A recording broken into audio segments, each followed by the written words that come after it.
Today's JNN is brought to you by Kung Fu Tea Modesto and the Performance Lab.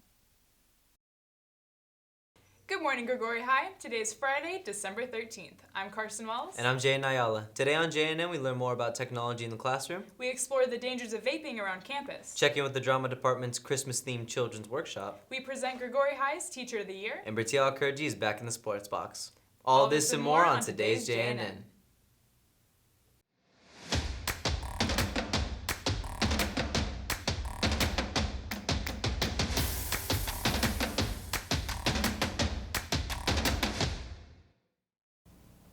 The winter formal dance, Frozen in Time, will take place tomorrow night from 8 p.m. to 11 p.m. in the gym.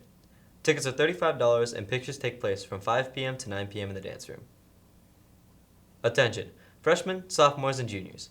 Please visit the L Building office to view your student photo for the yearbook to ensure that your name is spelled correctly, and the photo feature is the one you want. Photos will be posted until Friday, December 20th. See Ms. Williamson in C214 if there is a correction to be made. Buy a yearbook now before prices go up in January. Go to yearbookordercenter.com and enter the school code 16218.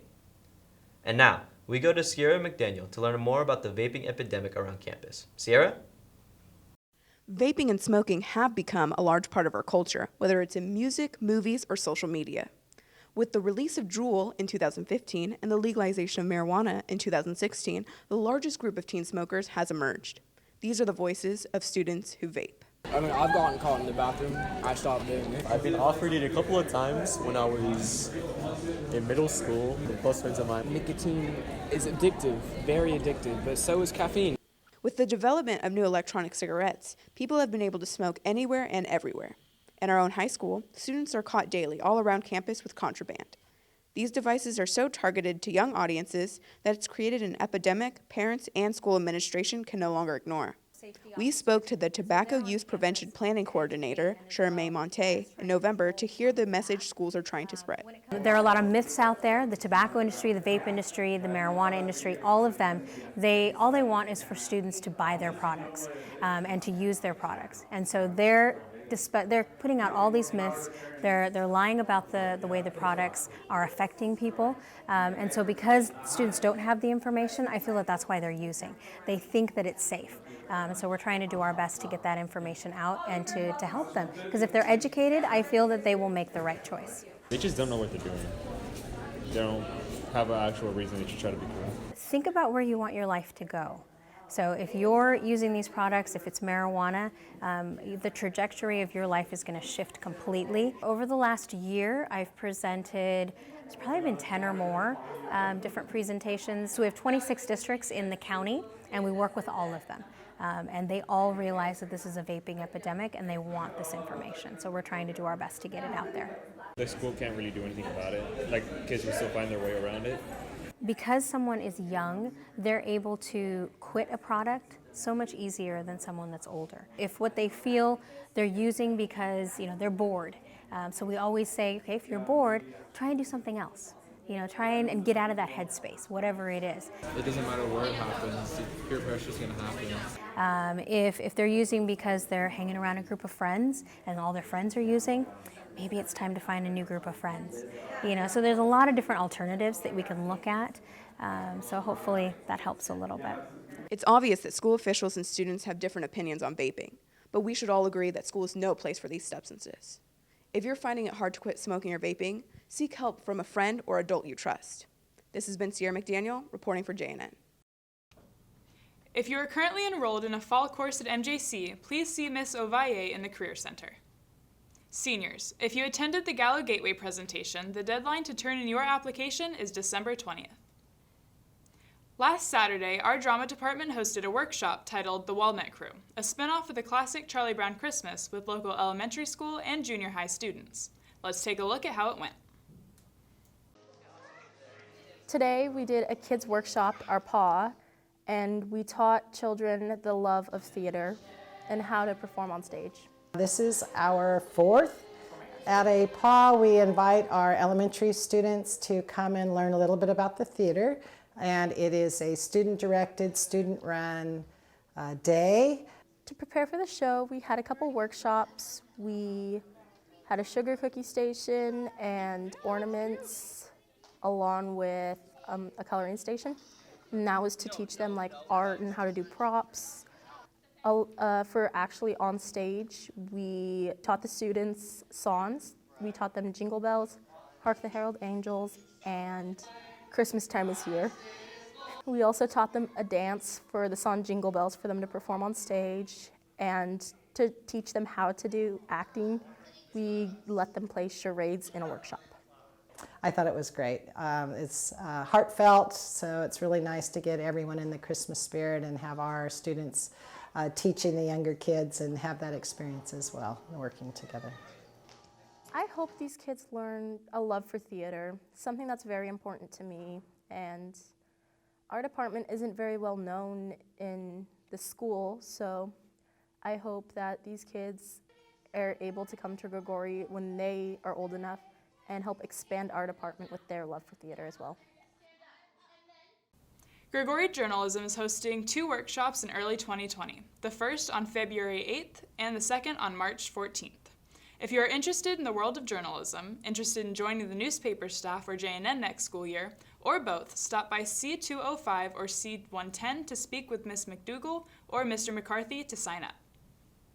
And now, let's go to Abby Schley with an update on technology around campus. Abby? Today, technology is dominating our lives, both in and out of the classroom, from our own phones to the computers we use in the daily. We take a deeper look into the opinions of teachers and students on the technological takeover. I would say that the technology that I use in my classes is about 95% of the time, and the 5% of the time we'll leave it when the network is down. Well, I try to use a lot. Of course, in engineering class, we use technology all the time. In the science classes, I try to use it as often as I can. At least once every couple of weeks, we're using computer-integrated software and data collection devices. Students are using their devices or other integrated tools, I would guess maybe 20-25% of the time. In middle school, we just had a Chromebook, and I feel like in 1.5 years I've been here, we've used a lot more of the laptops and even the TVs, like we all use it as a class. Teachers also believe it's an improvement on their teaching ability as well as an improvement on how the students learn. The experience that I have with technology as far as my teaching, it has been a good experience. At the beginning of the year, of course, it takes a lot of training the students on, how to access certain things, how to, move stuff from one place to another, how to submit work and all of that. But then after that period of time is over, then the technology seems to be helping in a more positive way, my teaching style. My teaching in general. It's definitely helping us learn and in better ways, because a good part of it is like Quizlet or quizzes or just stuff that just makes everything easier and helps us all. It never really makes it worse. Though sometimes there may be growing pains or minor issues that get in the way of teaching.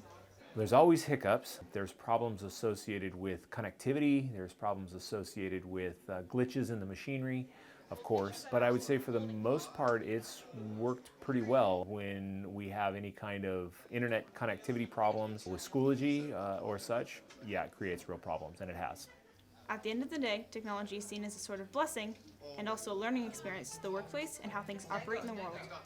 I just think that technology, the opportunity that we have, the district is giving us all of the training and is giving us all of the support as well when they have trainers coming to the classroom and training us with the students and all of that. I think it's just a great opportunity that we have the support. I believe it's getting better because I feel like it makes it easier to put everyone together and be on the same page because we all have the same thing in front of us. And I feel like it gets the school more involved too. Our method of learning and the information and the techniques that students need to learn how to use is changing. Is it making them better learners? I'm not sure. It's making them able to fit into the real world. More efficient learners, I guess, would be a way of saying that. When they go out into the workplace, they're going to have to use technology. Absolutely going to have to use technology. They're going to be asked to do computer graphs, computer PowerPoint presentation, desktop publishing, things like that. So hopefully, with our use of technology, it's making students ready for the workplace. Reporting for JNN, this has been Abby Schley. Welcome back to iCarly.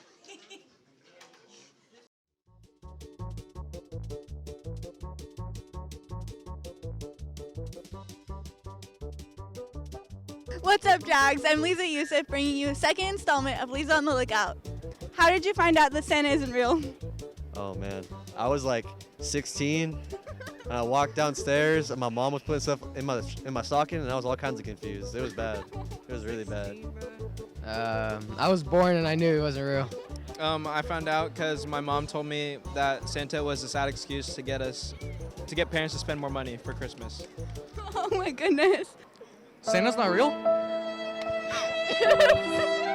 seriously. Sing your favorite Christmas song. Okay, ready? Let's do it. I don't want a lot for Christmas. Rudolph the red-nosed reindeer Had a very shiny nose. Jingle bells, jingle all the way. I'm a banister riding on horse open sleigh. Well, that's all I have for you today. Merry Christmas and Happy New Year's. This is Lisa Yusuf, signing off. Every year, the California League of Schools sends out information to each school in the district to nominate one teacher for Educator of the Year. This year, our very own Mr. Soderland received the award. Let's take a look. I got the email from Mr. Penley that said that I was selected here at Grigori High School, and that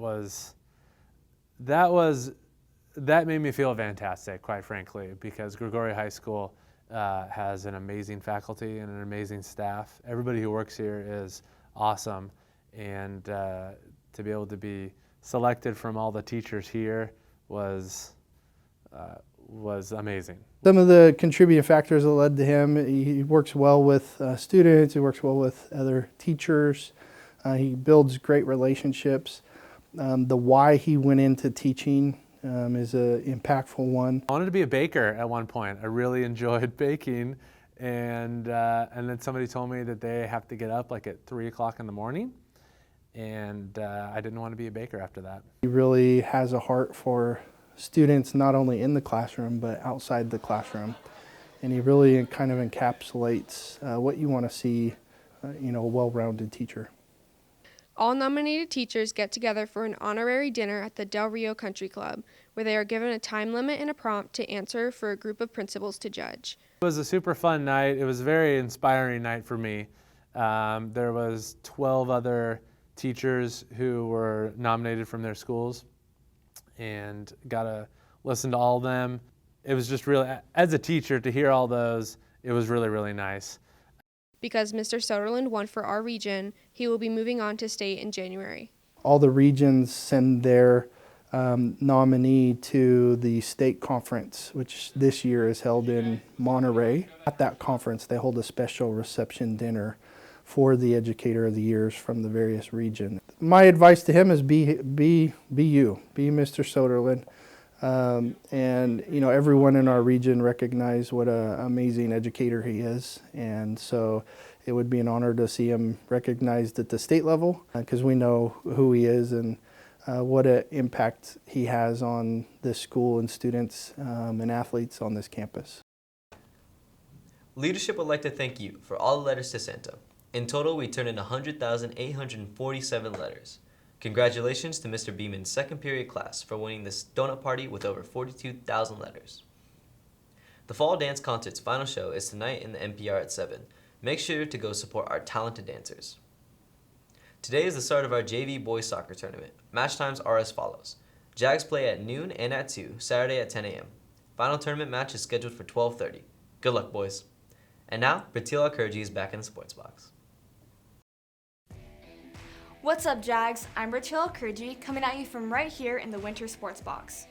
Before we get started with the new season, let's take a look at the award-winning fall athletes and those who made the SeaCal first team. Let's start off with volleyball. Mara Simone was named Most Offensive Player, Victoria Goff as Setter of the Year, Olivia Keller first team, and honorable mention, Sophia Franzia. For girls water polo, Trinity Edwards Goalie of the Year, Avon Cheek and Jamie Runyon, first team, and Caitlin Webb as honorable mention. As for water polo boys, Sean Gutowski, first team, and Nate Johnson, first team and offensive player of the year. For tennis, first team players are Lauren Martin, Sarah Knowles, and Maya Mengetti. For girls golf, McKenna Epster, first team in all SeaCal.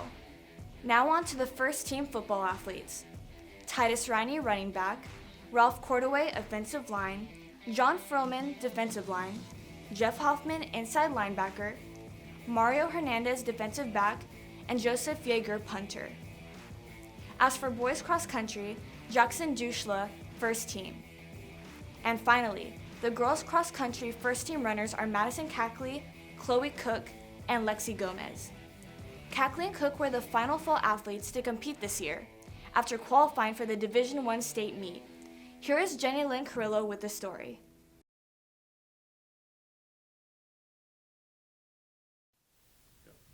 "184 of California's fastest Division I runners line up for the start of the state meet on November 30th. If you look closely, you can see Gregori's Madison Cackley. There she is.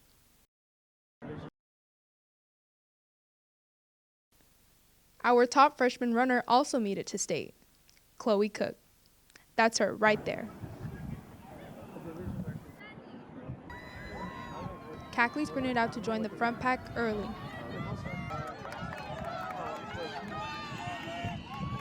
And near the halfway point in the 5,000 meter race, she was tied for third. Cackley crossed the finish line in 5th place with a time of 17:44.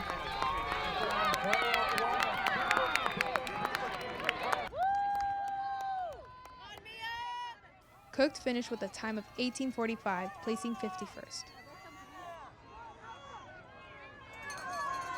I knew right away it was going to be an awesome race. They just had to hold it and push through, and that's what they did. So I'm super proud of them. They stepped up to the occasion. They did what we planned. They both PR'd. Maddie Cackley medaled. Chloe, fastest freshman, Gregori history. I couldn't be any happier. Awesome. So at the beginning of the season, Soderlund set a goal for me that he wanted me to get top 10 and win sections.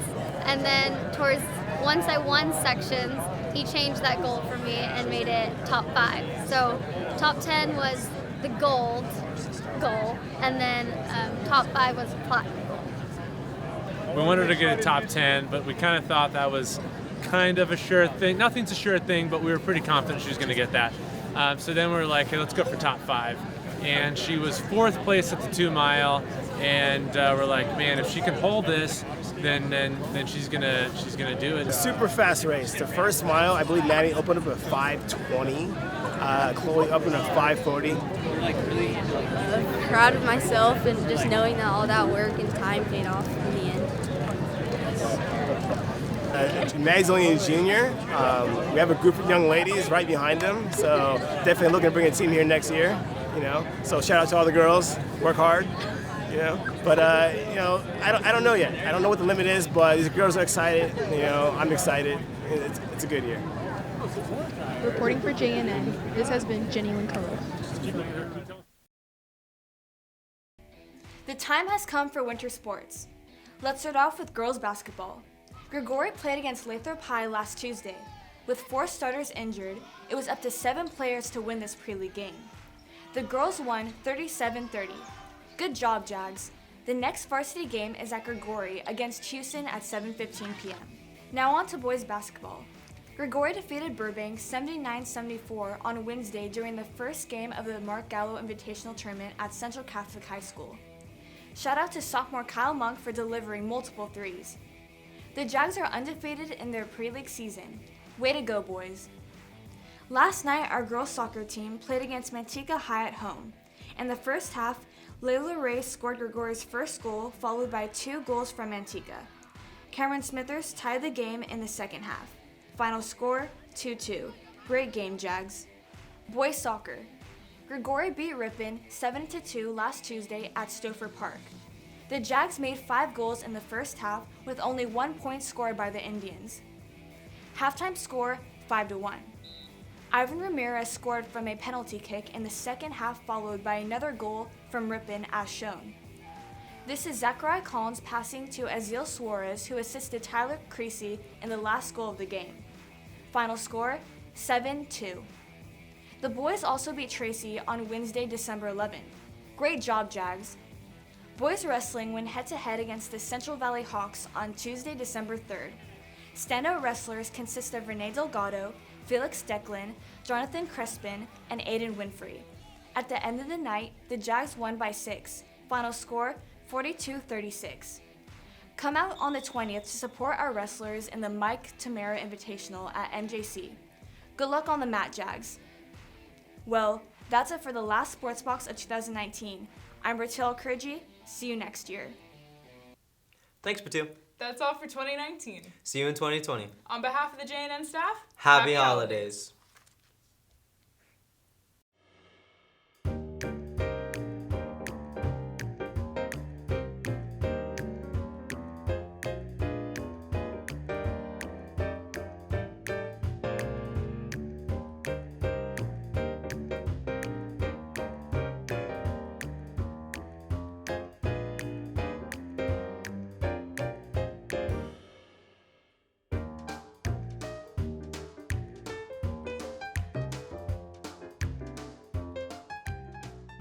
JNN would like to thank Kung Fu Team Modesto and the Performance Lab for supporting Grigori High School journalism.